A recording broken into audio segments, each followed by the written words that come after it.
આંતરરાષ્ટ્રીય પતંગ મહોત્સવ વડોદરા નવલખી મેદાનમાં દેશ વિદેશના 96 પતંગબાજોએ આકર્ષણ જમાવ્યું.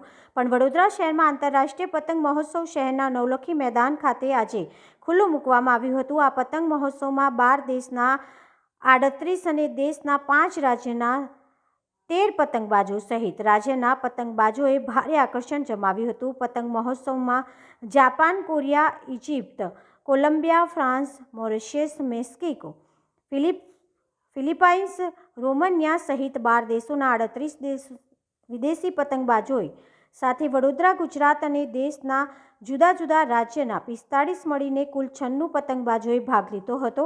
આ પતંગ મહોત્સવમાં અવનવી ડિઝાઇન, આકારની રંગબેરંગી અને આકર્ષક પતંગો નવલખી મેદાનને રંગી નાખ્યું હતું.